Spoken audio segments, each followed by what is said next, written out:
Assalamualaikum warahmatullahi wabarakatuh. Kami dari kelompok 9 perpajakan 7A yang beranggotakan 1 Rahma Sindita, 2 Adinda Sela, 3 Nur Safitri, 4 Devi Nur Khotimah akan mempresentasikan mengenai pajak pertambahan nilai barang dan jasa serta pajak penjualan atas barang mewah. Langsung saja ke materi. Yang pertama, pendahuluan. Pajak pertambahan nilai merupakan pengganti dari pajak penjualan. Alasan penggantian ini karena pajak penjualan dirasa sudah tidak lagi memadai untuk menampung kegiatan masyarakat dan belum mencapai sasaran kebutuhan pembangunan, antara lain untuk meningkatkan penerimaan negara, mendorong ekspor, dan pemerataan pembebanan pajak. Selanjutnya, pajak penjualan mempunyai beberapa kelemahan, yaitu sebagai berikut. 1. Adanya pajak berganda. 2. Bermacam-macam tarif. Ada 9 macam tarif sehingga menimbulkan kesulitan pelaksanaannya. 3. Tidak mendorong ekspor. 4. Belum dapat mengatasi penyeludupan. Sedangkan di sisi lain, pajak pertambahan nilai mempunyai kelebihan, antara lain 1. Menghilangkan pajak berganda. Selanjutnya, untuk dasar hukum, undang-undang yang mengatur pengenaan pajak pertambahan nilai dan pajak penjualan atas barang mewah adalah Undang-Undang Nomor 8 Tahun 1983 tentang pajak pertambahan nilai barang dan jasa dan pajak penjualan atas barang mewah, sebagaimana telah beberapa kali diubah, terakhir dengan Undang-Undang Nomor 42 Tahun 2009. Undang-undang ini disebut Undang-Undang Pajak Pertambahan Nilai 1984. Selanjutnya, mengenai barang kena pajak. Barang adalah barang berwujud yang menurut sifat atau hukumnya dapat berupa barang bergerak atau barang tidak bergerak dan barang tidak berwujud. Sedangkan barang kena pajak adalah barang yang dikenai pajak berdasarkan Undang-Undang PPN 1984. Yang dimaksud dengan barang kena pajak tidak berwujud adalah yang pertama, penggunaan atau hak menggunakan hak cipta di bidang kesusastraan, kesenian atau karya ilmiah, paten, desain atau model rencana, formula atau proses rahasia, merek dagang atau bentuk hak kekayaan intelektual atau industrial, atau hak serupa lainnya. Yang kedua, penggunaan atau hak menggunakan peralatan atau perlengkapan industrial, komersial atau ilmiah. Yang ketiga, pemberian pengetahuan atau informasi di bidang ilmiah, teknikal, industrial, atau komersial. Yang keempat, pemberian bantuan tambahan atau pelengkap sehubungan dengan penggunaan atau hak. Yang kelima, penggunaan atau hak menggunakan film, gambar hidup, film atau pita video untuk siaran televisi atau pita suara untuk siaran radio. Dan yang terakhir, pelepasan seluruhnya atau sebagaimana hak yang berkenaan dengan penggunaan atau pemberian hak kekayaan intelektual atau industrial atau hak-hak lainnya sebagaimana tersebut di atas. Selanjutnya, pengecualian BKP. Pada dasarnya, semua barang adalah BKP, kecuali undang-undang menetapkan sebaliknya. Jenis barang yang tidak dikenakan PPN ditetapkan dengan peraturan pemerintah didasarkan atas kelompok-kelompok barang sebagai berikut. Yang pertama, barang hasil pertambangan atau hasil pengeboran yang diambil langsung dari sumbernya. Yang kedua, barang-barang kebutuhan pokok yang sangat dibutuhkan oleh rakyat banyak. Yang ketiga, makanan dan minuman yang disajikan di hotel, restoran, rumah makan, warung, dan sejenisnya, meliputi makanan dan minuman baik yang dikonsumsi di tempat maupun tidak, termasuk makanan dan minuman yang diserahkan oleh usaha jasa boga atau catering. Dan yang terakhir, uang, emas batangan, dan surat-surat berharga seperti saham, obligasi, dan lainnya. Yang selanjutnya mengenai jasa kena pajak. Jasa adalah setiap kegiatan pelayanan yang berdasarkan suatu perikatan atau perbuatan hukum yang menyebabkan suatu barang, fasilitas, kemudahan atau hak tersedia untuk dipakai, termasuk jasa yang dilakukan untuk menghasilkan barang karena pesanan atau permintaan dengan bahan dan atau petunjuk dari pemesan. Jasa kena pajak adalah jasa yang dikenai pajak berdasarkan Undang-Undang PPN 1984. Pengecualian jasa kena pajak. Jenis jasa yang tidak dikenakan PPN ditetapkan dengan peraturan pemerintah didasarkan atas kelompok-kelompok jasa sebagai berikut, seperti jasa pelayanan kesehatan medis, jasa di bidang pelayanan sosial, jasa di bidang pengiriman surat dengan perangko, jasa keuangan, jasa asuransi, jasa di bidang keagamaan, jasa pendidikan, jasa kesenian dan hiburan, jasa penyiaran yang tidak bersifat iklan, jasa angkutan umum di darat dan di air, serta jasa angkutan udara dalam negeri yang menjadi bagian yang tidak terpisahkan dari jasa angkutan udara luar negeri. Jasa tenaga kerja, jasa perhotelan, jasa yang disediakan oleh pemerintah dalam rangka menjalankan pemerintahan secara umum. Jasa penyediaan tempat parkir, jasa telepon umum dengan menggunakan uang logam yang diselenggarakan oleh pemerintah maupun swasta, jasa pengiriman uang dengan wesel pos, jasa bioga atau catering. Pengusaha kena pajak. Pengusaha merupakan orang pribadi atau badan dalam bentuk apapun yang dalam kegiatan usaha atau pekerjaannya menghasilkan barang, mengimpor barang, mengekspor barang, melakukan usaha perdagangan, memanfaatkan barang tidak berwujud dari luar daerah pabean, melakukan usaha jasa termasuk mengekspor jasa atau memanfaatkan jasa dari luar daerah pabean. Yang kedua, pengusaha kena pajak merupakan pengusaha yang melakukan penyerahan barang kena pajak dan atau penyerahan jasa kena pajak yang dikenal pajak berdasarkan Undang-Undang PPN 1984. Yang kedua, kewajiban pengusaha kena pajak. Yang pertama, melaporkan usahanya untuk dikukuhkan menjadi pengusaha kena pajak. Yang kedua, memungut PPN dan PPNBM yang terutang. Yang ketiga, menyetorkan PPN yang masih harus dibayar dalam hal pajak kelurahan lebih besar daripada pajak masukan yang dapat dikreditkan serta menyetorkan pajak penjualan atas barang mewah yang terutang. Yang kedua, melaporkan penghitungan pajak. Yang ketiga, pengecualian kewajiban pengusaha kena pajak. Yang pertama, pengusaha kecil. Yang kedua, pengusaha yang semata-mata menyerahkan barang dan atau jasa yang tidak dikenakan PPN. Selanjutnya, pengusaha kecil. Pengusaha kecil merupakan pengusaha yang selama 1 tahun melakukan penyerahan barang kena pajak dan atau jasa kena pajak dengan jumlah peredaran bruto dan atau penerimaan bruto tidak melebihi dari yang pertama sebelum 1 Januari 2014 sebesar 600 juta rupiah. Yang kedua setelah 1 Januari 2014 sebesar 4.800.000 rupiah. Pengusaha kecil wajib melaporkan usahanya untuk dikukuhkan sebagai pengusaha kena pajak. Selanjutnya, penyerahan barang kena pajak. Penyerahan barang kena pajak adalah setiap kegiatan penyerahan barang kena pajak adalah kegiatan penyerahan barang kena pajak yang termasuk di dalamnya yaitu yang pertama penyerahan hak atas BKP karena suatu perjanjian, yang kedua pengalihan BKP karena suatu perjanjian sewa beli dan atau perjanjian sewa guna usaha atau leasing. Yang ketiga, penyerahan BKP kepada pedagang perantara atau melalui juru lelang.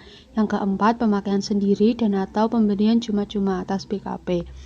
Yang selanjutnya yang tidak termasuk dalam penyerahan BKP adalah pertama, penyerahan KP kepada makelar sebagaimana dimaksud dalam Kitab Undang-Undang Hukum Dagang.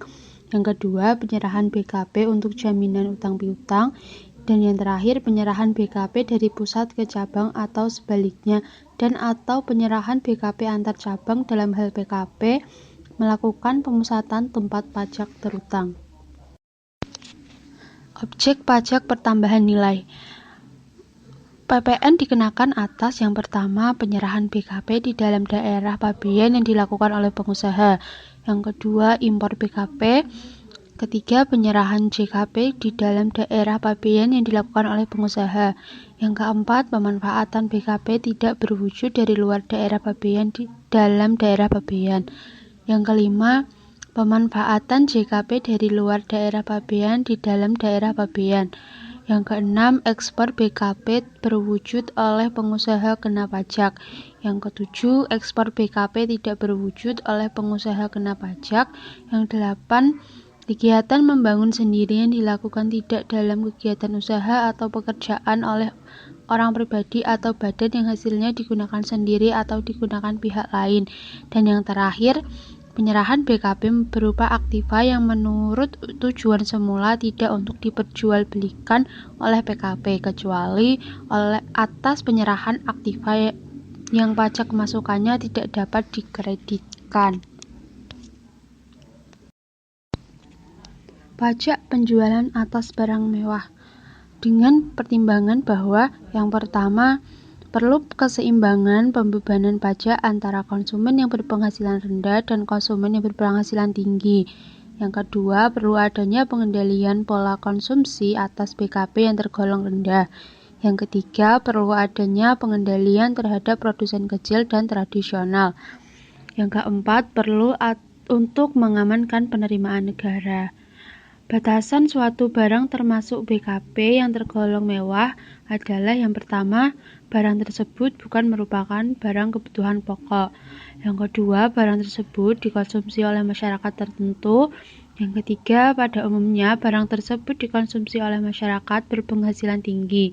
Dan yang terakhir, barang tersebut dikonsumsi untuk menunjukkan status.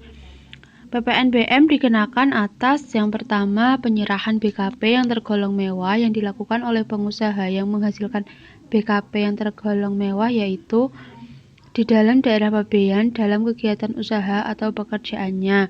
Yang kedua, impor BKP yang tergolong mewah.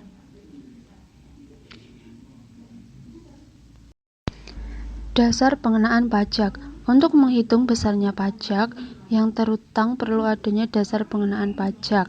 Yang pertama, harga jual, yang kedua penggantian, yang ketiga nilai impor, dan yang keempat nilai ekspor. Penerapan DPP diatur dalam berbagai peraturan pelaksanaan undang-undang sebagaimana berikut. Yang pertama, untuk penyerahan atau penjualan BKP yang menjadi DPP adalah jumlah harga jual. Untuk yang kedua, untuk penyerahan JKP yang menjadi DPP adalah penggantian. Yang ketiga, untuk impor yang menjadi DPP adalah nilai impor. Yang keempat, untuk nilai ekspor yang menjadi DPP adalah nilai ekspor. Yang kelima, untuk pemakaian sendiri BKP dan atau JKP adalah harga jual atau penggantian setelah dikurangi laba kotor. Dan yang keenam, untuk pemberian cuma-cuma BKP dan atau JKP adalah harga jual atau pengganti setelah dikurangi laba kotor. Untuk selanjutnya yaitu tarif. Yang pertama, tarif pajak pertambahan nilai atau tarif PPN. Tarif PPN yang berlaku saat ini adalah 10%. Sedangkan tarif PPN sebesar 0% diterapkan atas 1. Ekspor BKP berwujud, 2. Ekspor BKP tidak berwujud, 3. Ekspor JKP. Yang kedua yaitu tarif pajak penjualan atas barang mewah. Tarif pajak penjualan atas barang mewah dapat diterapkan dalam beberapa kelompok tarif, yaitu tarif paling rendah 10% dan tarif paling tinggi yaitu 200%. Selanjutnya yaitu mekanisme pengenaan PPN. Undang-Undang Pajak Pertambahan Nilai tahun 1984 menganut metode kredit pajak serta metode faktur pajak. Untuk melakukan pengkreditan pajak masukan, sarana yang digunakan adalah faktur pajak. Mekanisme pengenaan PPN dapat digambarkan sebagai berikut. 1. Pada saat membeli atau memperoleh BKP atau JKP akan dipungut PPN oleh PKP penjual. Bagi pembeli, PPN yang dipungut oleh PKP penjual tersebut merupakan pembayaran pajak di muka dan disebut dengan pajak masukan. Yang kedua yaitu pada saat menjual atau menyerahkan BKP atau JKP kepada pihak lain, wajib memungut PPN. Bagi penjual, PPN tersebut merupakan pajak keluaran. Yang ketiga, apabila dalam suatu masa pajak atau jangka waktu yang lamanya sama dengan 1 bulan takwin, jumlah pajak pengeluaran lebih besar daripada jumlah pajak masukan. Selisihnya harus disetorkan ke kas negara. Yang keempat, apabila dalam satu masa pajak jumlah pajak keluaran lebih kecil daripada jumlah pajak masukan, selisihnya dapat direstitusi atau diminta kembali atau dikompensasikan ke masa pajak berikutnya. Yang kelima, pelaporan penghitungan PPN dilakukan setiap masa pajak dengan menggunakan surat pemberitahuan masa pajak bertambah nilai atau SPT masa PPN. Contohnya yaitu sepanjang bulan Maret 2018, PT ABC mempunyai transaksi sebagai berikut. 1. Membeli bahan baku seharga 100 juta, dipungut PPN sebesar 10 juta. Yang kedua, membeli bahan penolong seharga 40 juta, dipungut PPN sebesar 4 juta. Yang ketiga, menjual produknya seharga 200 juta, dipungut PPN sebesar 20 juta. Perhitungan PPN. Jumlah pajak pengeluaran yaitu 20 juta, jumlah pajak masukan yaitu 14 juta, PPN kurang bayar 6 juta. Jumlah PPN kurang bayar sebesar 6 juta ini harus disetorkan ke kas negara. Selanjutnya yaitu cara menghitung PPNBM. Cara menghitungnya yaitu dengan rumus dasar pengenaan pajak dikali tarif pajak.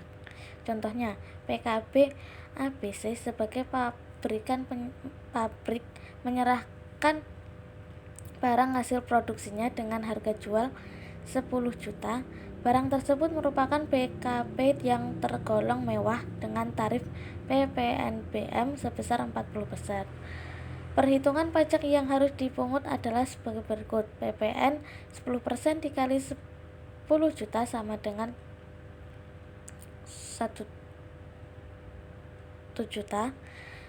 PPNBM 40% dikali 10 juta sama yaitu 4 juta. Yang selanjutnya saat terutang pajak. Pajak terutang pada saat 1. Penyerahan BKP atau JKP, 2. Impor BKP, 3. Pemanfaatan BKP tidak berwujud di luar daerah pabean di dalam daerah pabean. Yang keempat, pemanfaatan JKP dari luar daerah pabean. Yang kelima, ekspor BKP berwujud. Yang keenam, ekspor BKP tidak berwujud. Yang ketujuh, ekspor JKP. Yang kedelapan, pembayaran. Pembayaran diterima sebelum penyerahan BKP atau sebelum penyerahan JKP, atau dalam hal pembayaran dilakukan sebelum dimulainya pemanfaatan BKP tidak berwujud atau JKP di luar daerah pabean. Selanjutnya yaitu tempat terutang pajak. Yang pertama, untuk penyerahan BKP atau JKP, yaitu tempat tinggal, tempat kedudukan, tempat kegiatan usaha, dan tempat lainnya. Yang kedua, dalam hal impor, terutangnya pajak terjadi di tempat barang kena pajak dimasukkan dan dipungut melalui Direktorat Jenderal Bea dan Cukai. Yang ketiga, orang pribadi atau badan yang memanfaatkan BKP tidak berwujud dan atau JKP dari luar daerah pabean di dalam daerah pabean terutang pajak di tempat tinggal atau tempat kedudukan dan atau tempat kegiatan usaha. Yang keempat, untuk kegiatan membangun sendiri oleh PKP yang dilakukan tidak dalam lingkungan perusahaan atau pekerjaannya oleh bukan PKP di tempat bangunan tersebut didirikan. Yang selanjutnya yaitu faktur pajak. Faktur pajak adalah bukti pemungutan pajak yang dibuat oleh pengusaha kena pajak yang melakukan penyerahan BKP atau penyerahan JKP. Faktur pajak dibuat pada 1. Saat penyerahan barang kena pajak dan atau penyerahan jasa kena pajak. 2. Surat penerimaan pembayaran dalam hal penerimaan pembayaran terjadi sebelum penyerahan barang kena pajak dan atau sebelum penyerahan jasa kena pajak. Yang ketiga, saat penerimaan pembayaran termin dalam hal penyerahan sebagai tahap pekerjaan. Yang keempat, untuk faktur pajak gabungan harus dibuat paling lama pada akhir bulan penyerahan barang kena pajak atau jasa kena pajak. Yang kelima, saat lain yang diatur dengan atau berdasarkan peraturan Menteri Keuangan. Dalam faktur pajak harus dicantumkan keterangan tentang penyerahan BKP dan atau penyerahan JKP yang paling sedikit memuat 1. Nama, alamat, dan NPWP yang menyerahkan BKP atau JKP. Yang kedua, nama, alamat, dan NPWP pembeli BKP atau penerima JKP. Yang ketiga, jenis barang atau jasa, jumlah harga jual atau penggantian dan pemotongan harga. Yang keempat, PPN yang dipungut. Yang kelima, PPNBM yang dipungut. Yang keenam, kode, nomor seri, dan tanggal pembuatan faktur pajak. Yang ketujuh, nama dan tanda tangan yang berhak menandatangani faktur pajak. Mekanisme kredit pajak Pasal 9 Undang-Undang PPN. Pajak masukan dalam suatu masa pajak dikreditkan dengan pajak keluaran dalam masa pajak yang sama. Bagi pengusaha kena pajak yang belum berproduksi sehingga belum melakukan penyerahan yang terutang pajak, pajak masukan atas perolehan dan atau impor barang modal dapat dikreditkan. Yang ketiga, ada pajak masukan yang dapat dikreditkan tetapi belum dikreditkan dengan pajak keluaran pada masa pajak yang sama. Dapat dikreditkan pada masa pajak berikutnya paling lama 3 bulan setelah berakhirnya masa pajak yang bersangkutan sepanjang belum dibebankan sebagai biaya dan belum dilakukan pemeriksaan. Yang keempat, pajak masukan yang dikreditkan harus menggunakan faktur pajak yang memenuhi persyaratan formal dan material. Apabila dalam suatu masa pajak keluaran lebih besar daripada pajak masukan, selisihnya merupakan pajak pertambahan nilai yang harus disetor oleh pengusaha kena pajak. Poin ke-6, apabila dalam suatu masa pajak masukan yang dapat dikreditkan lebih besar daripada pajak keluaran, selisihnya merupakan kelebihan pajak yang dikompensasikan ke masa pajak berikutnya. Yang ketujuh, ada penggunaan pedoman pengkreditan pajak masukan terhadap pajak keluaran. Pajak yang tidak dapat dikreditkan. Pajak masukan yang tidak dapat dikreditkan ini berdasarkan ketentuan pasal 9 ayat 8 Undang-Undang Pajak Pertambahan Nilai Barang dan Jasa dan pajak penjualan atas barang mewah dapat dikurangkan dari penghasilan bruto kecuali 1. Pajak masukan sebagaimana dimaksud dalam pasal 9 ayat 8 huruf F dan G Undang-Undang PPN dan PPNBM sepanjang tidak dapat dibuktikan bahwa pajak masukan tersebut benar-benar telah dibayar. Yang kedua, pajak masukan berkenaan dengan pengeluaran yang tidak dapat dikurangkan dalam menentukan besarnya penghasilan kena pajak sebagaimana dimaksud dalam pasal 9 ayat 1 UU PPH. Pajak masukan yang boleh dikurangkan dari penghasilan bruto. Pajak masukan yang boleh dikurangkan dari penghasilan bruto adalah pajak masukan yang berhubungan dengan pengeluaran untuk memperoleh harta berwujud dan atau harta tidak berwujud, serta biaya lainnya yang mempunyai masa manfaat lebih dari 1 tahun. PPN terkait faktur pajak yang tidak bisa dikreditkan. Jenis PPN dan pajak masukan di mana faktur pajak yang dibuat adalah faktur pajak yang tidak bisa dikreditkan antara lain. 1. PPN atas perolehan BKP atau JKP yang dilakukan sebelum pengusaha yang bersangkutan ditetapkan sebagai PKP. 2. PPN atas perolehan BKP atau JKP yang tidak berhubungan langsung dengan kegiatan usaha PKP. Maksudnya tidak memiliki hubungan dengan kegiatan produksi, distribusi, pemasaran, dan manajemen PKP. Ketiga, perolehan dan pemeliharaan kendaraan bermotor berupa sedan dan station wagon, kecuali merupakan barang dagangan atau disewakan. Keempat, PPN atas perolehan BKP atau JKP yang didapat dari luar daerah Paben sebelum pengusaha yang bersangkutan ditetapkan sebagai PKP. Kelima, PPN atas perolehan BKP atau JKP yang tidak memenuhi ketentuan pada Undang-Undang Nomor 42 Tahun 2009 tentang PPN dan PPNBM Pasal 13 Ayat 5 atau 9 atau tidak mencantumkan nama, alamat, dan nomor pokok wajib pajak NPWP pembeli atau penerima BKP atau JKP. Keenam, PPN atas pemanfaatan BKP tidak berwujud atau atas pemanfaatan JKP dari luar daerah Pabean, di mana faktur pajaknya tidak memenuhi ketentuan sebagaimana dimaksud dalam Undang-Undang Nomor 42 Tahun 2009 tentang PPN dan PPNBM Pasal 13 Ayat 6. Ketujuh, PPN atas perolehan BKP atau JKP yang pajak masukan ditagih dengan menggunakan penerbitan ketepatan pajak. Ke-8, PPN atas perolehan BKP atau JKP yang pajak masukannya tidak dilaporkan dalam surat pemberitahuan SPT masa pajak PPN yang ditemukan pada waktu dilakukan pemeriksaan oleh DJP. 9. PPN untuk perolehan BKP yang digunakan sebagai barang modal atau JKP sebelum PKP melakukan kegiatan berproduksi. 10. Faktur pajak masukan yang sudah melebihi batas toleransi pengkreditan, yakni 3 bulan. Pajak masukan yang dapat dikreditkan tetapi belum dikreditkan dengan pajak keluaran pada masa pajak yang sama, tidak dapat dikreditkan pada untuk masa pajak lebih dari 3 bulan setelah berakhirnya masa pajak yang bersangkutan. 11. Pajak masukan yang dapat dikreditkan tetapi telah dibebankan sebagai biaya atau ditambahkan kepada harga perolehan BKP atau JKP tidak boleh dikreditkan sebagai pajak masukan. Penyerahan kepada pemungut PPN BUMN.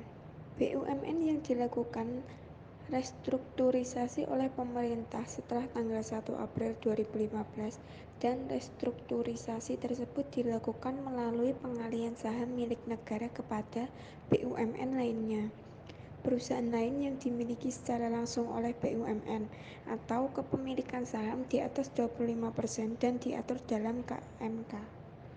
Tarif PPN dan PPNBM. Jumlah PPN yang dipungut oleh pemungut PPN sebesar 10% dari DPP jumlah PPNBM yang dipungut oleh pemungut PPN sebesar tarif PPNBM yang berlaku dikalikan DPP. Tata cara pemungutan PPN. PPN atau PPNBM yang terutang atas penyerahan BKP dan atau JKP oleh rekanan PKP yang melakukan penyerahan kepada pemungut PPN dipungut, disetor, dan dilaporkan oleh pemungut PPN. Kedua, PPN atau PPN dan PPNBM yang terutang atas penyerahan BKP dan atau JKP oleh pemungut PPN kepada pemungut PPN dipungut, disetor, dan dilaporkan oleh pemungut PPN yang melakukan penyerahan. PPN atau PPN dan PPNBM tidak dipungut oleh pemungut PPN jika 1. Pembayaran yang jumlahnya paling banyak 10 juta termasuk PPN atau PPN dan PPNBM yang terutang bukan merupakan pembayaran yang dipecah dari suatu transaksi yang nilai sebenarnya lebih dari 10 juta. Kedua, pembayaran atas penyerahan BKP dan atau JKP yang menurut ketentuan perundang-undangan mendapat fasilitas PPN tidak dipungut atau dibebaskan dari pengenaan PPN. 3. Pembayaran atas penyerahan bahan bakar minyak dan bahan bakar bukan minyak oleh PT Pertamina atau Persero. Keempat, pembayaran atas penyerahan jasa telekomunikasi oleh perusahaan telekomunikasi. Kelima, pembayaran atas jasa angkutan udara yang diserahkan oleh perusahaan penerbangan. Kelima, pembayaran lainnya untuk penyerahan barang atau jasa menurut ketentuan perundang-undangan di bidang perpajakan tidak dikenai PPN atau PPN dan PPNBM. Faktur pajak dan SPT PPN. 1.